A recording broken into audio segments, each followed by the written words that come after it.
Perhatian. Konten ini mengandung konsep esensi ilahiyah yang membutuhkan aspek pemahaman mendalam, yang kemungkinan hanya dapat diakses dengan keterbukaan hati dan pikiran, untuk mencapai tingkat pencerahan dan kesadaran yang lebih tinggi. Rahayu. Rahayu. Sehat ya Mas. Alhamdulillah. Hari ini bisa ketemu langsung dengan Mas Tunjung. Mas. Alhamdulillah. Mas, untuk mengawali pertemuan pada pagi hari ini, saya ingin bertanya terkait dengan konsep ketuhanan, Mas. Agama kita kan banyak, Mas ya. ABC dan masing-masing mempunyai konsep ketuhanan yang berbeda. Nah, sebetulnya konsep ketuhanan yang paling benar itu menurut Mas Tunjung seperti apa, Mas? Wah, nek ngomong sing paling benar kuwi ora eneng karena Tuhan itu maha benar, nggih. Jadi ibaratnya Gusti atau Tuhan itu tak ibaratkan yang esensi itu kaya dene singkong ya, telo, Mas.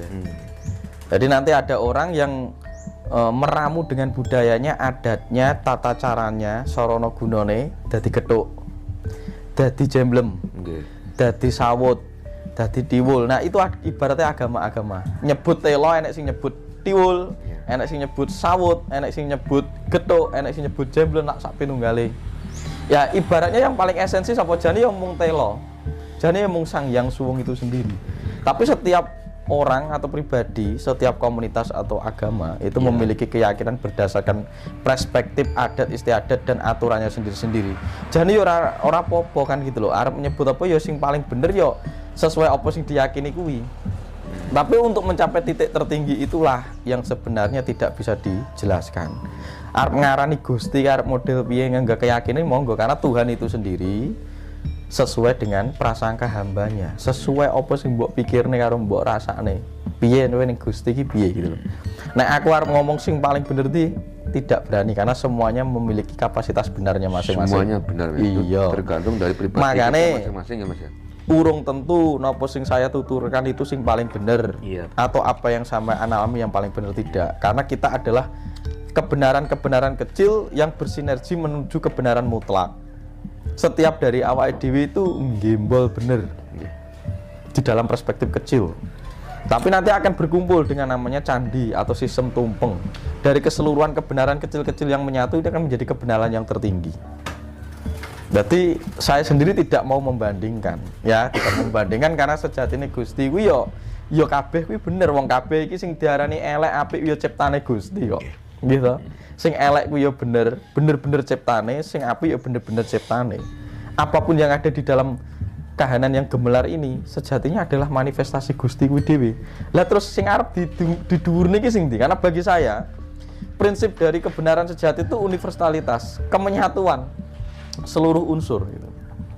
Jadi ketika semua itu tidak terpisah oleh ilusi pikiran kita yang memisah-misahkan melalui perbandingan-perbandingan, melalui regulasi-regulasi, ya kuwi sing marai sing dadekne jagat itu hancur gak karu-karuan gitu loh. Makanya diri Anda sendiri itu kan aku ngendika aja bandingne awakmu karo wong liya, itu sama saja ketika ada seperti ini gitu Mas. Engko ndak marai cengkah karo padu. Jangan ada perbandingan-perbandingan, kalaupun urusan ketuhanan ya, jangan ada perbandingan-perbandingan, tapi setidaknya didolei atau dicari bagaimana sesuatu itu sinkron, sesuatu itu selaras satu sama lain. Karena kita sendiri pun tidak pernah terpisah dengan telek lencong, dengan tai asu. Kowe ngomong kowe dirimu asu, kowe ngomong ngelokne asu ki paling elek, najis, babi ki najis. Loh, kowe rumangsa terpisah dari mereka, itu dosa. Karena sejatinya kita itu tidak pernah terpisah bahkan dengan sebutir debu sekalipun itu. Makanya yang sing paling benar dari keseluruhan adalah universalitas, kemanunggalan, tauhid gitu nek bahasane. Kira-kira ngono Mas. Jika intinya ada salah satu agama yang mengklaim bahwa dirinya yang merasa paling benar sendiri, itu keliru ya Mas ya. Nggih, nek diarani keliru kuwi dhek iki penemune ya lagi di situ. Kan ngono to wi. Nek saya nganggo meminjam frasa leluhur Jawa. Jadi leluhur Jawa tuh tidak langsung begitu saja ngelerokne wong atau menyalahkan orang, tapi selalu ada tingkatan frasa yang dipakai untuk menghadapi situasi seperti itu. Makanya kan neng Jawa teh tingkatannya Nesto, Madya, Utama. Makanya Mbah kemudian bilangnya, oh utamane yo iki. nek iso aja kan gitu kan. Jadi utamane aja kuwi lho lengger, mergo kuwi ora pas dununge karo urip bebrayan. Nek kowe sik ngelek-ngelek liyan dan lain sebagainya kuwi urung pas dununge. Neng tanah penemune awakmu sakmono kuwi ya ora apa-apa, mergo kuwi ya ukuranmu, kuwi prosesmu nanti akan ketemu jalannya sendiri. Neng nek iso saiki aja dilakoni, mergo utamane ndak mare cengkah padu nek nglakoni itu. Misalnya gitu. Jadi nek enek wong sing kaum-kaum tertentu mengklaim dirinya paling bener, ya ora apa-apa, kita pahami bahwa penemunya seperti itu. Nah, ketika nanti dia mengembang ke ranah yang lebih brutal, yang akhirnya justru menimbulkan aspek goncangan psikis dan mental termasuk fisik, kan tetap enak hukum alam, tetap enak aturan negara, tetap enak aturan-aturan kehidupan urip di dalam adat istiadat. Yo gak apa-apa, tetap dia akan menerima konsekuensi nih, gitu loh mas. Tapi nek uang yang ngeklaim kok ngono, nek aku dhewe nganggepi lah piye penemune yo di situ, ukuran proses memahami kesadarannya ada di situ. Nek iso ya didunung nih, ya. Dan bisa jadi kita yang mendunungkan itu kita harus belajar juga kepada mereka. Belajar apa? Sabar, sareh, sumeleh untuk mengamati bahwa ternyata ada situasi, ternyata ada hierarki di dalam kehidupan ini, bertingkat, berlapis, sesuai dengan wujud-wujud daripada manifestasi Tuhan itu sendiri. Kira-kira seperti itu mas. Nek aku nek mau dhek arep nyengkah ya awake dhewe, arep nglerok-nglerokne awake dhewe, wis ana hukume dhewe kok menurut saya. Dia melemparkan energi negatif akan membalik, dia akan menangkap hal yang negatif sampai ke ranah fisik, dia pun akan bertemu dengan konsekuensi fisik. Ya tetap nek dia melemparkan sesuatu sing membarai malapetaka kan tetap enek tandingannya toh. Ibaratnya praloyo, ibaratnya kesengsaraan, itu kan muncul goncangan perang dan lain sebagainya. Lah nek enek perang kan mesti lahir satria, wis ngono ae. Jadi ketika dia merasa dirinya paling benar ngejak duit wong liyan mesti enek tandingane wingko. itu isan-isannya hidup gitu loh. Iya. Nah, kadang kalau kita melihat mas dengan kehidupan yang sekarang ini mas, banyak agama ya kan, tapi kejahatan juga banyak merajalela kan. Ya. Contoh akhir-akhir ini banyak kasus pencabulan di pondok pesantren dan lain sebagainya. Padahal itu beliaunya sudah kudune kan gitu sebagai panutan orang banyak kudune kan, gitu. Iya, nah, makanya saya bilang bahwa agama itu sebenarnya adalah aturan mas. Agama itu aturan, karena sejatinya, senyatanya menungso itu sendiri nek gak diatur itu ya bubrah. Karena tidak setiap orang itu langsung bisa berdiri mandiri. Iya. Baik saja itu harus pakai aturan. Aturannya apa? Ya dititah karo wong tuane. Makanya dia harus dilarang-larang. Aja rono, Dek, aja rono, Dek, aja rono. Kan masih ada aturan. Dek, aja turut pinggir laut, Dek, nanti awakmu kesambet ombak. Kenapa ada larangan dan aturan? Karena si pribadi, si adik ini tadi dibaratkan orang agama tadi, dia ego ngerti menungso tadi.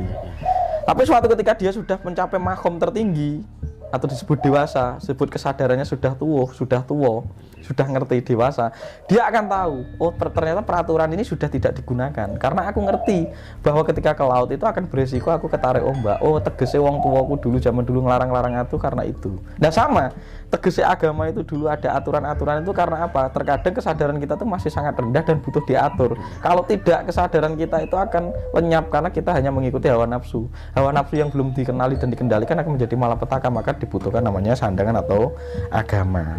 Tapi kenyataannya setelah agama ini dilekati, nah kelemahannya manusia itu melekati. Makanya aku pun ngomong ya, isan-isan di dunia itu sesuatu itu harus berevolusi, berjalan, bertumbuh dan berkembang. Nggih. Dadi jenengan itu urusane urip itu mlaku, Mas. Aja nentokne tujuan. Nggih, menurut saya tujuan daripada kehidupan sendiri hanya berjalan. Menerima proses lembaran baru sampai hana tepi laku dharma kita itu selesai. Jenengan ngomong aku arep moro ning lor, aku sudah bilang lor itu arah. Mbok golek ana ya ora ketekan. Tapi yang kamu temui hanyalah rupa-rupa pengalaman ketika kamu mau berproses berjalan menuju arah utara. Oh, ning utara kae ning Tuban, ning laut. Sing iso mbok critakne mung kuwi. Lore sing kaya apa gak ngerti kowe. Nah, di dalam kehidupan itu hanya seperti itu. Nah, masalahnya orang itu melekati terhadap sandangan atau agama. Padahal agama pun juga harus berpindah dari agama menjadi sundarigama atau hakikat, igarigama menjadi torekot, sampai nanti nirgama menjadi makrifat. Nah, ketika seseorang tidak berani meninggalkan fase itu, ya udah itu kemelekatan. Antara agama dengan kejawen itu kira-kira bisa sinkron nggak? Soalnya orang kalau sudah fanatik beragama, melihat ajaran kejawen itu kan dianggap kronik, musyrik dan lain sebagainya, Mas. Nah itu bagaimana Mas Tunjung? Pandangan Mas Tunjung terkait dengan konsep antara kejawen dengan agama, apakah bisa kita sinkronkan? Ya sebenarnya kita pelan-pelan dulu, Mas. Jadi yang disebut kejawen itu kan berapa ajaran atau aturan-aturan atau ilmu-ilmu atau pitutur yang kebetulan karpe wong sing saiki itu membahas tentang bab-bab Jawa. Iya. Budaya-budaya Jawa gitu. Kula dhewe ngomong iku jane ya agama. Cuma agamane wong Jawa yang dijadikan oleh lembaga dan komunitas. Nah ini sing makanya kemarin aja salah paham aku ngomong tentang kejawen radikal. Gitu, Mas. Nek podo-podo iso ngomong Jawa nih, justru orang-orang kita sendiri yang seharusnya belajar Jawa itu malah ngerusak Jawa dengan adanya kejawen. Aku sudah ngomong bahwa Jawa itu bukan sekumpulan, Jawa itu bukan komunitas, Jawa itu bukan sebuah wadah-wadah besar yang terikat. Jawa itu ikatannya mau karo Gusti karo alam. Tapi kalau ini sudah dijadikan komunitas, ya padha wae agama. Dia akan merasa dirinya paling unggul ketika dia belum bisa mengendalikan dirinya sendiri. Akhirnya jumowo, ya. Akhirnya merasa dia paling apik. Terus akhirnya jenengan dulu aku nek aku nganggo blangkon iki Mas Tunjung kejawen. Ora mesti. Kok sampean iso nyimpulne kuwi? Ya itu, matamu itu penipu, telingamu itu penipu. Nek Jawa ki nggone ning ndero ora iso diwujud-wujudkan, tidak bisa dipersepsikan. Itu nek saya. Lah, akhirnya sebenarnya sesuatu itu yang bisa dipandang secara luas dan luwes dari hati, ada titik sinkronnya, dadi ora sinkron. Iki sebenarnya padha kekehe dewi-dewi. Ibarat sing agama ki rumangsa bener, sing nuwun agama sing rumangsa bener, agama yang berbentuk kejawen ki rumangsa bener. Makanya nek kula ngomong gak sah mengaku-ngaku aku ki wong kejawen apa gak. Nek kowe ngaku wong Jawa kuwi bener.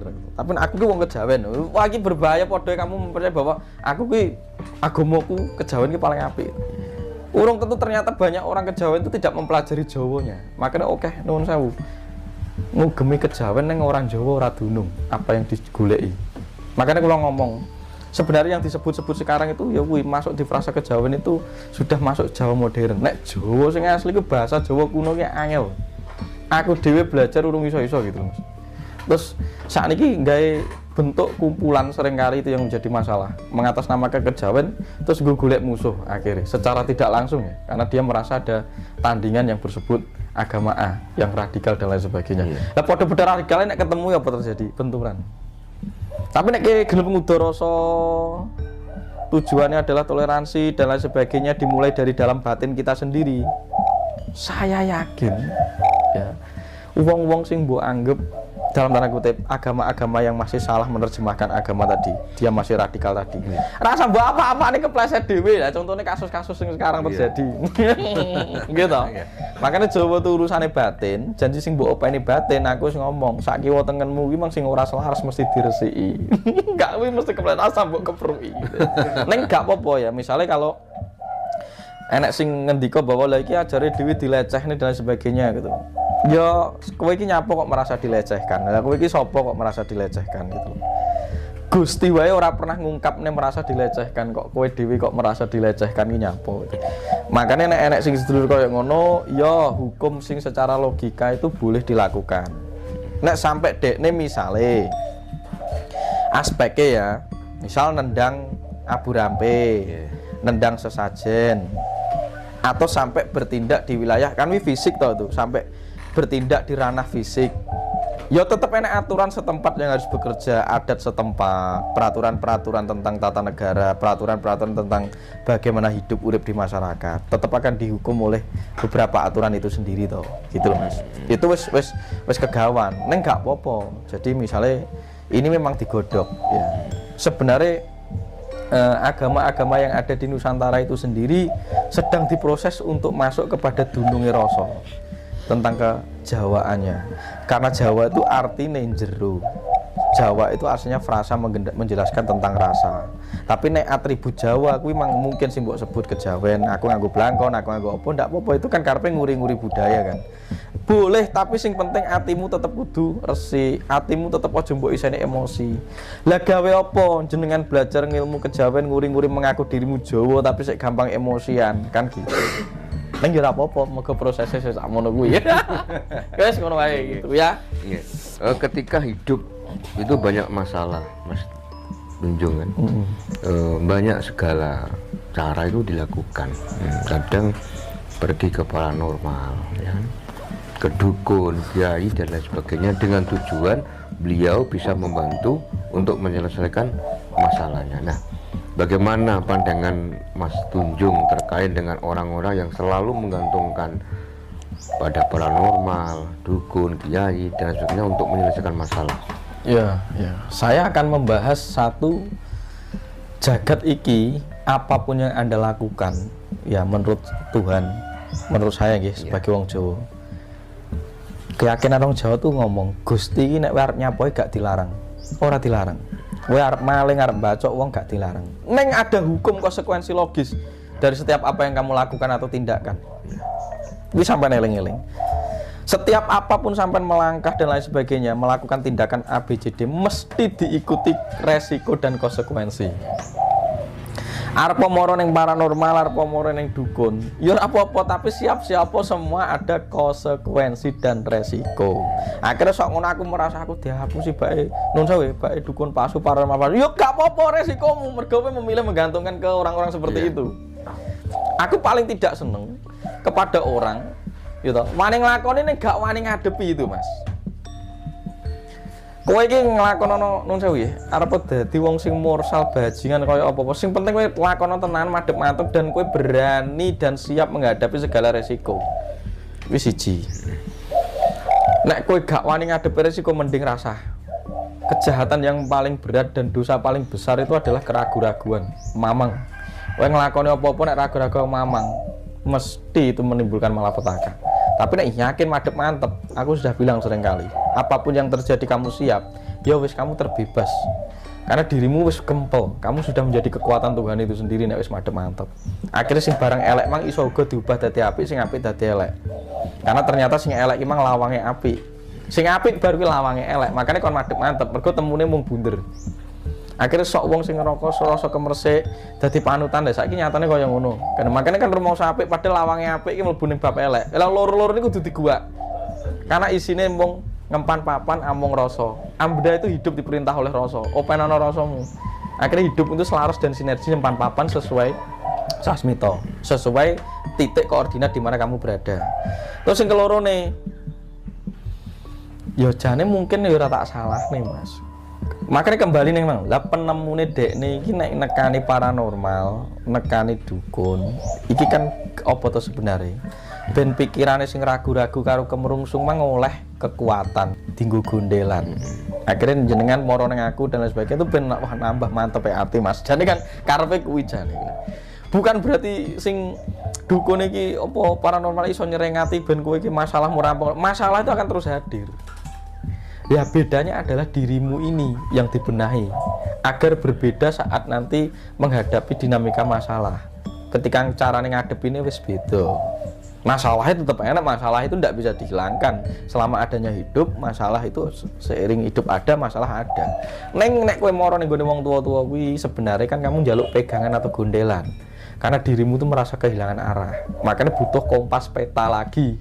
Iki piye carane nyolusikne iki ngadepi iki. Kan sebenarnya itu, bukan masalahnya yang hilang. Yo sah-sah wae. Neng, itu tadi semua beresiko. Apapun saja. Orang yang berani resiko, makanya sapa bakal wani rekoso bakal tinemu ing mukti. Siapa yang berani menghadapi setiap resiko walaupun berwujud penderitaan tapi nek yakin dan madhep, ya bakal mukti. Ya sing wong sing ibaratnya dosa itu, nek menurut saya dosa itu ketika satu orang melakukan apa-apa itu dengan keraguan-raguan dan mamang gitu. Berarti kan wong ora jelas arah uripe dhewe gak jelas, arep nglakoni iki ragu-ragu gitu, angin-anginan. Keloro melakukan sesuatu secara keterpaksaan dan memaksakan iki haram menurut ilmu wong Jawa. Ya. Terus masuk di ranah ketiga wong Jawa itu. Ya. Jadi di ranah ketiga ini frase sing paling angel. Karena ketika seseorang kuwi di dalam dirinya ora iso sareh dan sumeleh atau tidak bahagia, ketika manusia itu tidak bahagia dia berdosa karena dia diciptakne kon manunggal. Lah isine manunggal itu welas asih. Ketika dia tidak bahagia sebenarnya kamu berdosa. Lah saiki nek kowe ora bahagia lho Mas, kowe galau harus stres.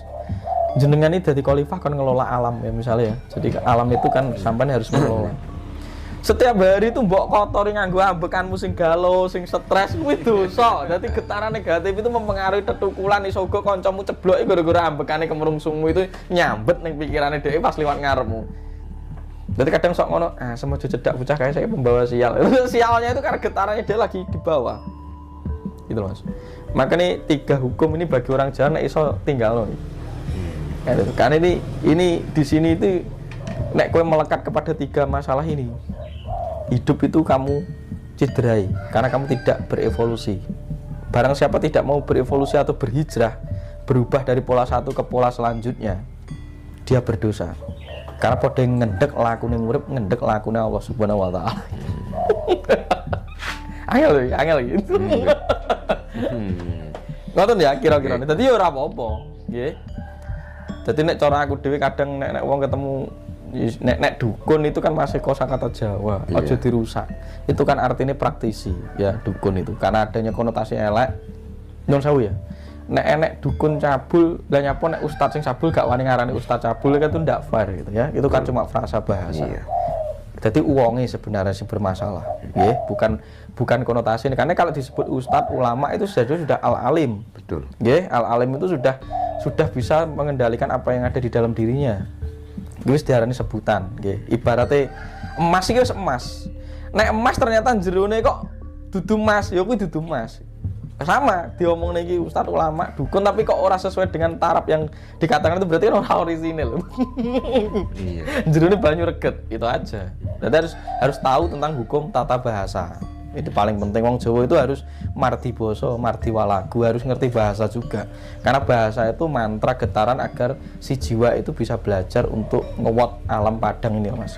Makanya ilmu bahasa itu penting, tutur pinutur. Makanya ilmu Jawa itu turun temurunnya juga karena bahasa. Satu yantra itu tulisan, nggih, tulisan dadi sastra, sastra dadi tutur pinutur atau gugon-gugon yang sekarang kamu anggo tutur tinular. Lah iki nek ora bener tutur tinular ternyata segala masalah yang turun temurun ini sampai disalahpahami gara-gara tuturnya salah. Akhirnya disalahpahami. Angel kok berubet ae iki carane ngono. Akhirnya gak masuk ngesneng utek. Sok ngono akhirnya zaman biyen digawekne sanepo atau saloko. Ya sastra-sastra atau kata-kata ben diudari karo wong-wong sing ngrungokne dhewe. Karena gurunya nek arep jelasne iki yo angel tenanan gitu. Gitu, kinten-kintene gitu. Dadi aja disalahne dukune, nggih. Nek aku mengarani, aku gak nyalahne wong sing mara ya gak nyalahne dukune, tapi setiap apapun ada konsekuensi. Wani madeg dukun kuwi ya nek konsekuensine. Nggih, kegudo pasene, ya wani adeg ustad ya enek gudone, kegudo santrine, kan macam-macam. Nggih.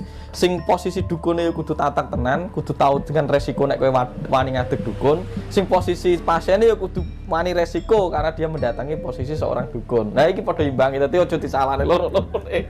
Karena setiap apapun di dalam jagat raya itu enek konsekuensi logis ketika kamu melakukan sebuah tindakan. Ya. Treatment apa Mas Tunjung yang harus kita lakukan agar kita ini mampu berdikari, tidak setiap ada masalah tidak selalu bergantung pada paranormal, kiai dukun dan lain sebagainya. Ya makanya kan bolak-balikin dudut rasa. Bahasa pasti jelas dudut rasa, meneng.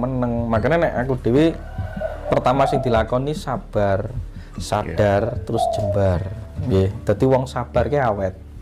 Neng wong gak sabar iki mesti gak awet. Sing diarani sabar kan rentan waktune suwi.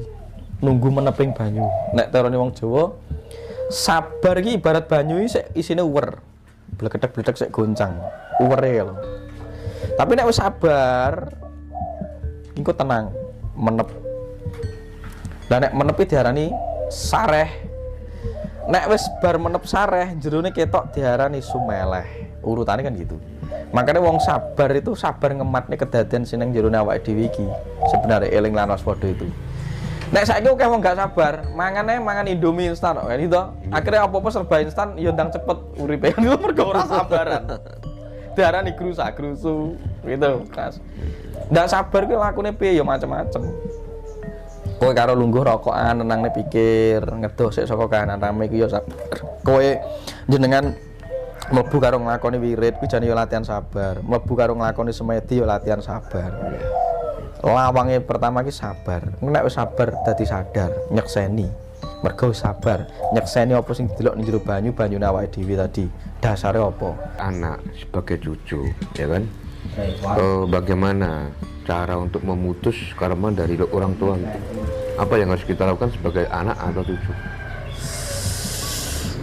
Siji ruwat murwakala. Ya, ruwat murwakala itu berarti kembali meningkatkan frekuensi kesadaran. Kita ini ngelakoni sengsara itu kan karena pola yang diturunkan sama. Pola satu adalah rekam jejak dari darah.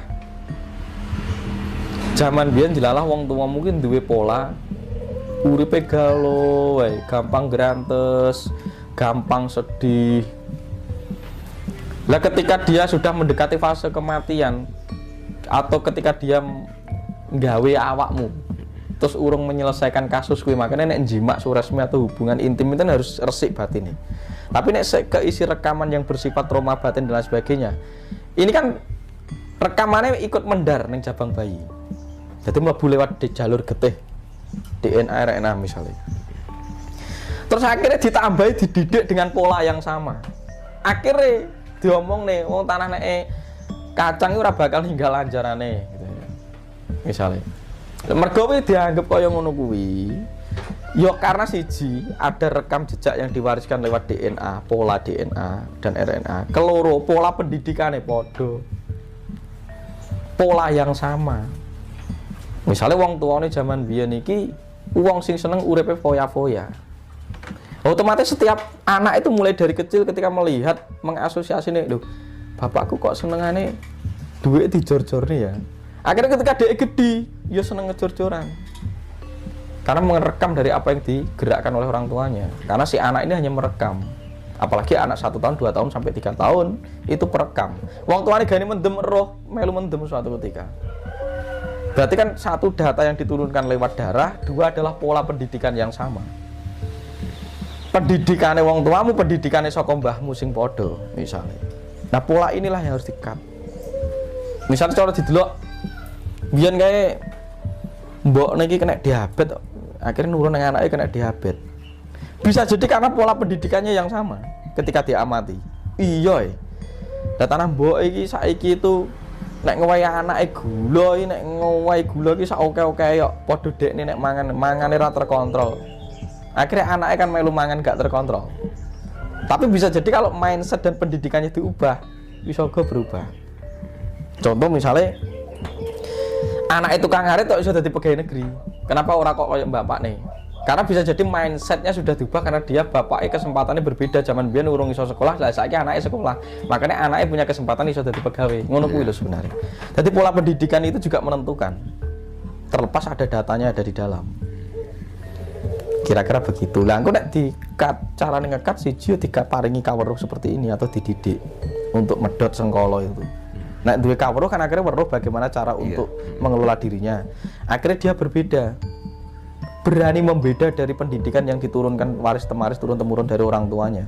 Pola-pola yang tidak selaras dengan dirinya.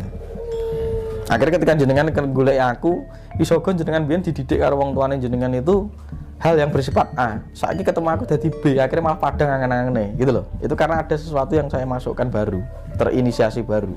Wah aku ini malah cocok. Makanya Anda ketemu dengan getaran yang sejati. Makanya cara putus karma itu belajar kaweruh satu, agar meningkatkan taraf kesadaran. Taraf kesadaran naik, pola lama berubah. Lah pola lama berubah, memori kan kedelet. Iya. Terhapus. Secara otomatis mas ya. Misalnya ngono wong tuane mbiyen kejebak utang piutang gitu. Terus akhirnya karena mendengarkan sugesti wong bakal anak iku koyo wong tuane urung tentu. Ketika si anak itu sudah mempola dengan dirinya yang baru, meningkatkan taraf kesadarannya, berbeda. Tergantung dari mindset awal tadi ya Mas. Mindset, software yang harus dikembangkan. Maka kesadaran itu soal hukum frekuensi. Tujuannya mengembangkan kesadaran itu juga memutus rantai karma. Medot, jadi ibaratnya nutup lawangi neraka, buka lawangi swarga. Jadi gawe lahan baru, gawe lahan anyar. Kira-kira begitu. Nah, ini terkait dengan karma. Apakah karma dari orang tua ke anak, cucu itu ada masanya, Mas? KPK yang titi wanci nih. Oh. Jadi nggak selamanya, Mas ya. Anak itu menuai karma dari orang tua. Jadi tetap ada masanya. Ada masanya. Ada masanya. Jadi yang karma itu dibedakan menjadi 3 ya, menurut Jawa kuno. Dudu Hindu Jawa kuno. Satu adalah sancita karma. Sancita karma itu data karma baik dan buruk dari kehidupan sebelumnya atau sebab dari kehidupan sebelumnya yang sudah terejawantah di dalam kehidupanmu sekarang. Bentuknya irungmu, meripatmu, carane kowe mangan, senengan panganmu opo, kowe dilahirin dari keluargane sopo dan lain sebagainya, itu sudah terejawantah. Kekurangannya itu adalah karma buruk, kebaikannya adalah karma, kelebihannya adalah karma baik. Ya, kira-kira begitu. Lah nanti ada yang namanya kriya karma. Jadi data karma baik dan buruk yang masih tersimpan di alam semesta itu berpotensi diakses tergantung laku variabel kita. Nek kowe melu lakon sing A narik karma baik jatahmu sing apik, nglakoni sing B sing elek. Berarti kan pilihannya ning sampean. Iya. Tapi semesta selalu ada potensi. Makanya rezeki wong dicatai didi kan ngono kan ngomong ya. Terus yang terakhir adalah agami karma. Itu jejak karma ya, yang mulai dihitung saat orang itu sudah memiliki prakarti dan pradana. Nah, prakarti dan pradana itu ibaratnya wis akil balik. Maka diarani budi pakarti. Pakarti itu yang merekam setiap gerakanmu. Ketika kamu sudah bisa mulai berpikir dengan nalar dan perasaan yang sudah mulai dewasa. Tapi nek di bawah umur rentan tertentu urung akil balik, urung dihitung.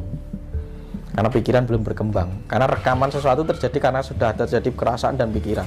Alam itu baru merekam apa yang kita tindakkan. Kira-kira begitu. Itu 3 wasana karma. Nah, berarti setiap itu ada fase. Gitu, ada fase. Makanya sok ngono di dalam Feng Shui Bazi ya tadi, di dalam hitungan-hitungan pajak itu kan uang itu nek wong Cina padha arep primbon. Engko umur sakmene nek lahir dina iki bakal nemoni iki. Berarti kan selalu ada potensi. Iya. Nah, potensi-potensi yang muncul entah itu bersifat elek utawa apik, ya itu kan sebenarnya jatahmu dewi dan selalu ada kemungkinan kamu mengarah ke situ sesuai laku yang kamu jalani dan sesuai fase perjalananmu, perjalanan hidup maksudnya atau fase umur. Tapi menurutku tak balik polanya kembali kepada kesadaranku. Nek aku dianggap enek karma baik dan karma buruk, tak gawe wae kesadaranku sing tak persiapkan. Karena baik dan buruk itu tergantung persepsiku, perspektifku. Ketika aku sudah mengembangkan kesadaran A, ternyata aku menghadapi malapetaka atau ujian hidup atau karma buruk tadi, ya gak apa-apa, tak anggap pembelajaranku. Karena karma buruk itu jadi pembelajaran, karma baik menjadi berkah kenikmatan. Nek menurut saya, kedua-duanya anugerah. Itu. Nah, uang ini saiki iki wedi karo sing bersifat negatif. Aja wedi, kuwi jatahmu kok. Kowe wedi karo peso, ya gak iso ketok-ketok. Iya. Kowe wedi karo hal kotor, kletong, demek telek. Tapi nek aku dengan perspektif kesadaranku tak ubah, kletong karo telek iso tak dadekne rabuk. Itu aja. Tapi nek wong sing kemersik wedi karo telek, ya sama saja seperti itu menghadapi sebuah dinamika karma. Tapi itu ada titik wanci.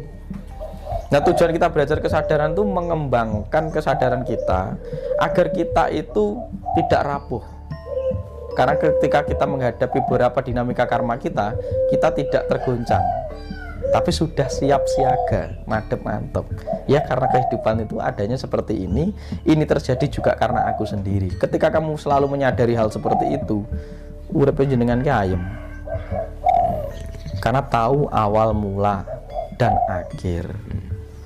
Jadi alfa dan omega, semua sebab pasti ada akibat. gitu loh. Itu wis gandengan, aja dipisah nalika urip. Nah, tujuan kita belajar sinau kawruh ini ben tatak, Mas. Madep mantep menghadapi segala dinamika yang sudah ada di dalam kehidupan. Karena isine urip ning dunya iki wayahe ya memang utang silih. Gitu, wayahe utang silih. Nek biyen pernah utang ya kowe balekne, nek saiki kowe iki pernah disilih wong ya ngewahi kesempatan wong gawe balekne ning awakmu. Dan itu dijadikan pola pembelajaran untuk mencapai titik tertinggi daripada tujuan, yaitu sangkan parane dumadi. Iya. Ya ngoten niku kinten. Apakah anak yang baru lahir itu sudah membawa karma dari orang tua? Ya wis eneng lah, udah mlebune liwat getih kok piye. Ya wis eneng to gitu.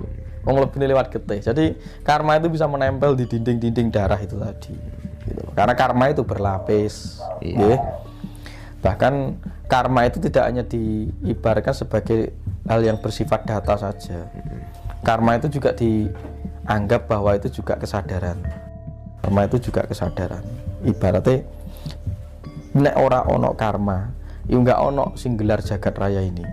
Jadi yang menggelar adanya kehidupan ini ya karma-karma itu sendiri. Karena karma itu cuma hukum samsara. Ketika di dalam karma itu ternyata juga cakra manggilingan, sesuatu yang berputar dan terus bekerja dan eksis. Ketika jagat itu sudah membentuk dirinya ulang, kira-kira begitu. Dan itu akan selalu obah sifatnya. Untuk mendorong kita ke sini ke sana itu juga karena karma. Jadi ketika karma itu ke sana, kowe jenengan sone juga karena karma. Karena karma Anda pernah menghadapi situasi yang seperti ini, zaman biyen seneng cangkruan, jaduman seperti ini, ya nanti akan terbentuk pola yang akan sama walaupun dengan tata cara, dimensi, guna sorono yang sudah berbeda. Kita gitu. Nah, zaman biyen mungkin jenengan ngene iki rene gak go mobil go jaran kan gitu ya. Kan beda konteksnya, beda zamannya, tentu beda perangkat yang dipakai. Kira-kira ngoten Mas. Pada hakikatnya manusia hidup itu kan memiliki yang namanya sedulur gaib atau yang lebih kita kenal dengan sedulur sejati. Pada akhirnya ketika manusia itu mati kan sudah tidak punya siapa-siapa lagi kan. Nah, bagaimana dengan sedulur sejati tadi ketika manusia itu sudah meninggal mancing alam liya. Lah makane nalika seurip kon meruhi sejatine sedulure dhewe.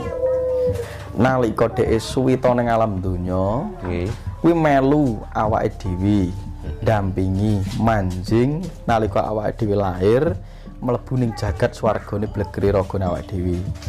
Engko nek arep mati, dhek yo njaluk dipapakne swargane. Lah sakjane kon goleki papan jati diri ku ben ngerti neng ndi nek mapakne piranti-piranti sing wis disrengat, sing wis wujud ning alam iki nalika engko ditinggal. Kuwi kan memang PR kuwi sakjane.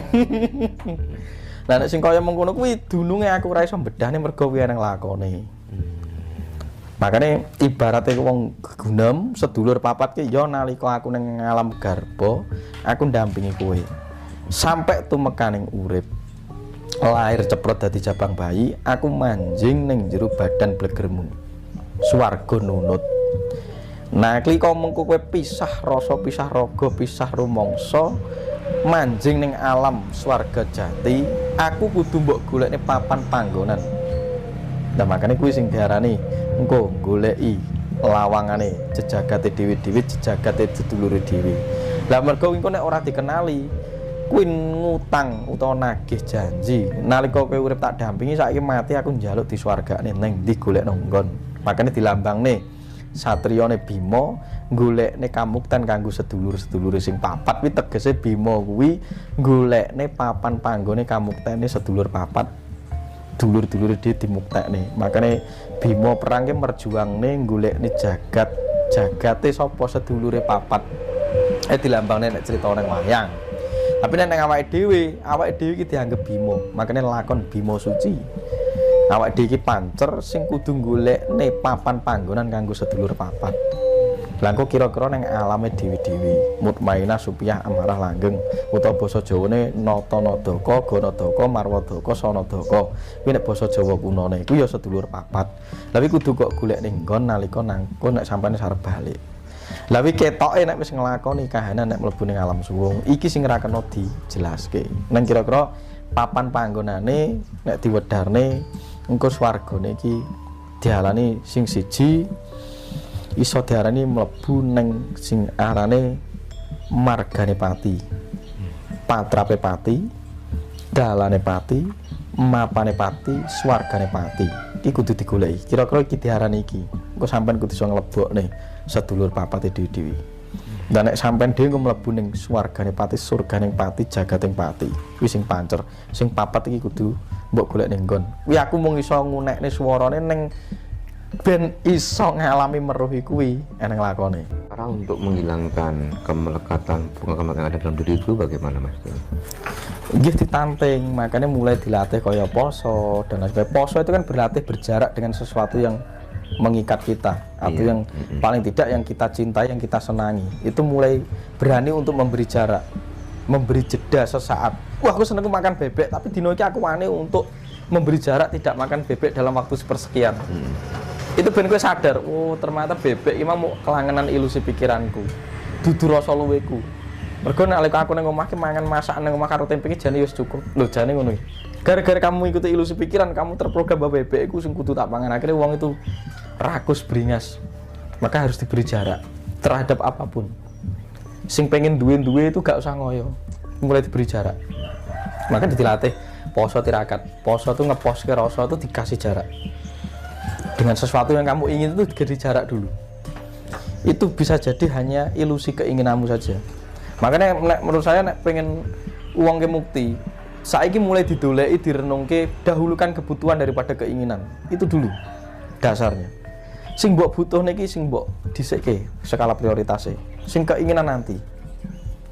Lah wong ki diwalik, sing dadi butuhe gak diurus, keinginane buru keinginan atau kelangenan. Oke, sengsarane ora, sengsara mergo ngoyo, Mas. Gitu loh. Kudune mlaku kon sak mestine menikmati jalan setapak demi setapak playon. Ya menggeh-menggeh no. Urung keteko, urung titi wancine wis nasib bablas, akhirnya loro-loro malah bablas, rusak tubuhnya gitu. Nggih. Kinten-kinten itu. Itu nek dari saya bahan dasarnya. Coba nasib takdir itu kan yang menentukan dari manusia sendiri ya Mas ya. Sebelum terlambat, cara merubah nasib itu bagaimana Mas? Ya mindsetnya diubah, mulai saiki pola pikirnya dirubah, gelem sinau, gelem berpikir terbuka, aja rumangsa iso. Mbok enek cah cilik kadang nuturi ceplos rong ceplos iki direnungi, wah iya ternyata mbok cah cilik ki mang ternyata nggo solusi gawe masalahku. Lah kadang wong merasa dirinya egois kok. Cah cilik kurang dunung apa-apa lagi cah dik sore misalnya atau sebagainya lah. Tahipe apa gaene turut marung kok nuturi aku nglakoni rong iso. Lho belum tentu ada setiap peristiwa di dalam diri Mas Tahib kok. Karena kita pertemuan itu mengumpulkan puzzle satu sama lain. Bisa jadi apa yang belum saya punya itu ada di kamu.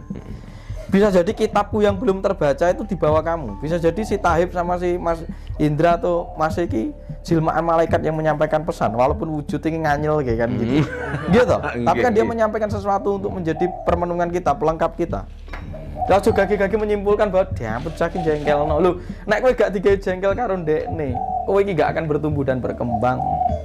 Karena ternyata kamu masih egois. Loh, iki sogo. Iya. Jarane pengen sabar, piye Mas carane sabar? Ya wis ketika kowe diuji karo wong-wong sing jengkel nek bersyukur oh, itu gurumu. Jadi semesta menyediakan tempatnya. Ngono lho, Mas. Jadi pola berpikir ini dibenahi. Pola berpikir dibenahi merasuk di dalam kesadaran berubah. Kesadaran berubah menjadi mindset. Mindset akan mempengaruhi tindakan. Ya sudah berubah berarti nasibnya berpotensi berubah. Jadi wong sing duwe nasib ABCD iki ditentokne karo mindset dhewe pola pikire. Pola pikir sing A ya akhirnya membentuk takdir A, pola pikir B dadi B ngono ae. Iya iya. Dan seringkali orang itu melakukan tindakan karena kalam pikirannya loh Mas. Karena masih merasakan egonya itu Mas. Misal wis ngerti kuwi menderita karena sudah disugesti dan diyakini, dilakoni terus, ya tetap menderita terus. Tapi nek ketika itu dirubah mindsetnya berubah, ya penderitaannya lenyap seiring mindsetnya berubah.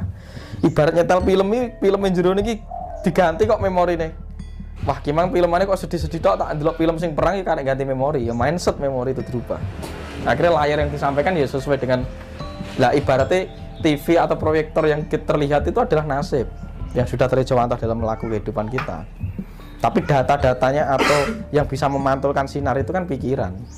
Nah, sinar itu adalah wujud nasibnya. Nah, pikiran itu adalah ibaratnya datanya atau pemancar. Lah saiki ubahan pemancarnya nek pengen filmnya berubah itu.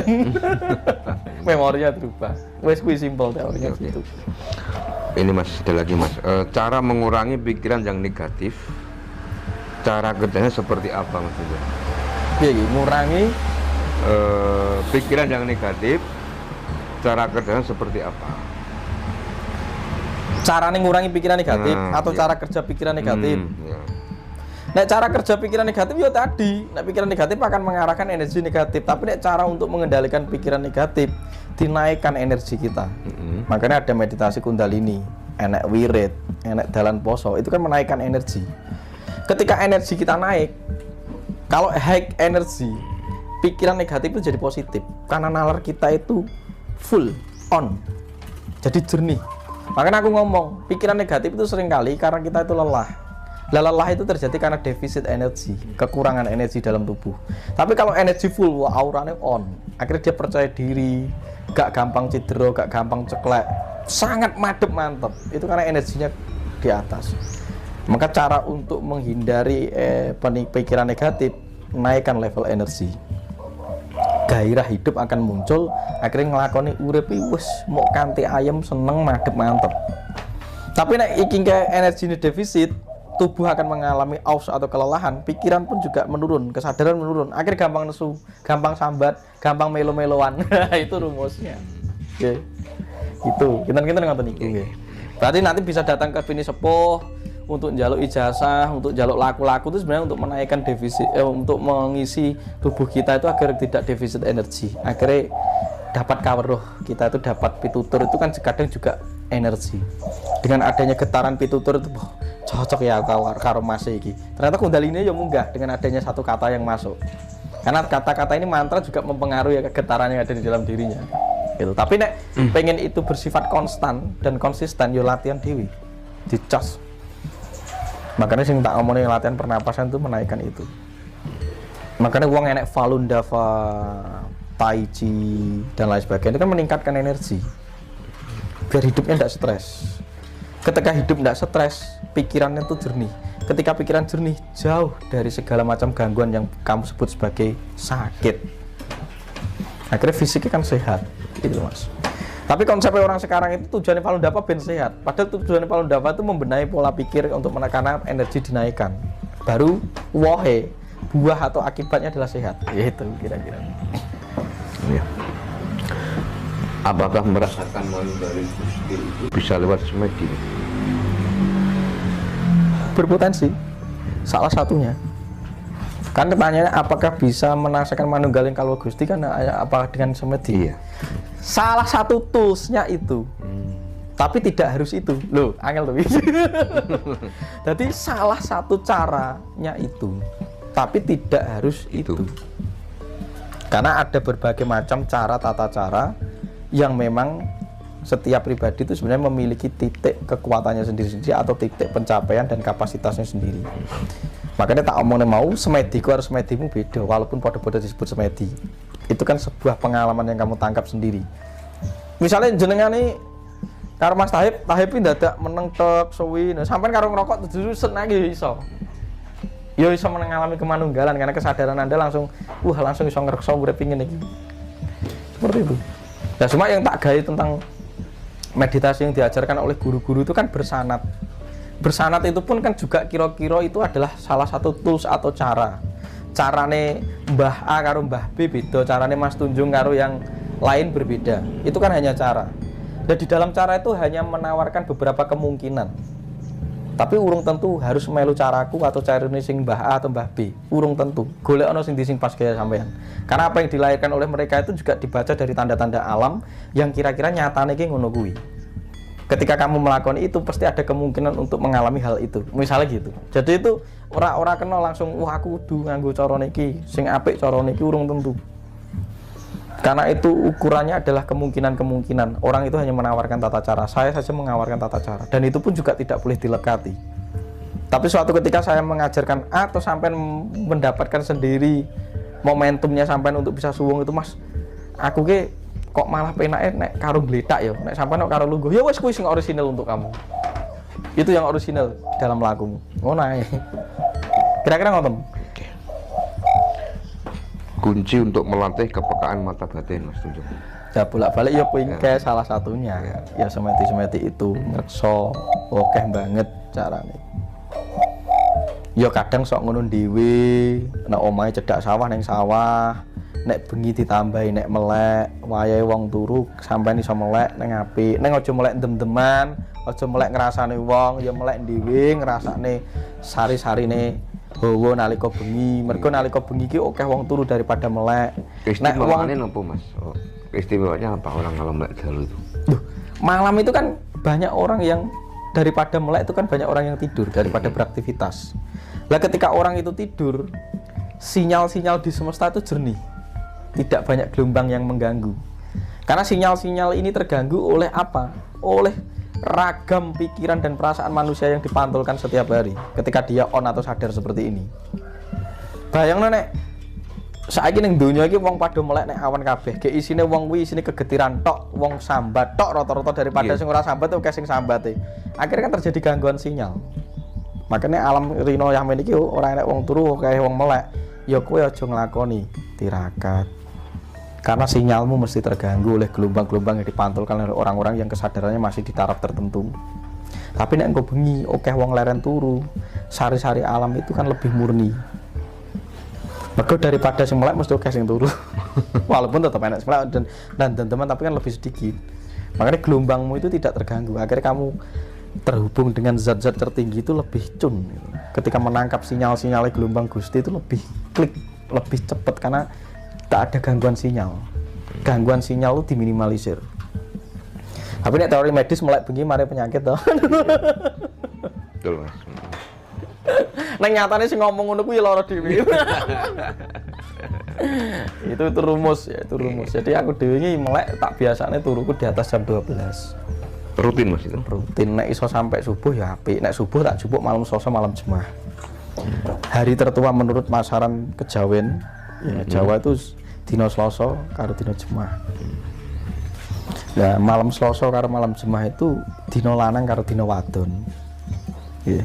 Dadi nek Selasa iki lanang, nek Jumat iki wedok. Dina loro kuwi ndek kekuatan. Di dalam alam itu ketika masuk di fase ruang waktu getaran hari Selasa dan hari Jumat itu memiliki kekuatan. Makanya nek dina Selasa kuwi dinane wong lanang sing dijukuk apa? Maha luhur, keluhuran. Akhirnya kita diperkuat dengan tatak batin. Dina Jumat kuwi dina welas asih. Tapi digawe wah malam Jumat itu malam wingit, malam angker. Wingit atau welas asih karena itu wanita. Wanita itu harus wingit dan dipingit karena wanita itu artinya wadi, kedalaman. Kowe ra iso memahami wanita itu. Mbok ndek buku 1000 to, kowe arep memahami kekuatan wanita itu ndak bisa. Menungso lanang kan merasa paling kuat to. Salah, sing kuat iku wong wedok. Sing kuat ki biung, dudu bapa. Bapa iso kalah. Makanya sok ono akeh wong lanang kegudo kalah karo wong wedok. Fakta itu Mas. Itu kejadian kan nyatanya seperti itu. Ojo nyempelek nek wong wedok. Makanya nek saiki nek kata-kata apa ya kesetaraan, emansipasi wanita lah itu kudu dipahami kuwi piye maksudnya. Wanita dengan laki-laki harus disetarakan itu gimana frasanya? Wong setiap sesuatu ya, wanita itu dengan haknya sendiri, laki-laki dengan hak sifatnya sendiri, terus disetarakan. Lalu kan seperti bagaimana kamu itu memadakne uyah karo gula itu kudu padha, jelas-jelas beda kadar dan rasanya loh. Gitu. Nek menurut saya tidak menyetarakan, ya. Tapi sinergi. Nek sinergi itu cocok. Ibarat tumbuh ketemu tutup, ibarat lingga ketemu yoni. Nah itu cocok. Nek setara iki piye? Nek setara ra iso akhirnya bengkeran terus mbok setarane padu no. Karena merasa karena wis beda sifat, beda karakter gitu loh. Karakter kewanitaan dan karakter laki-laki itu berbeda. Namun dia sinergi. Dia bersambungan lingga dan yoni. Kira-kira ngoten niku, makanya disukuk malam Selasa malam Jumat gitu.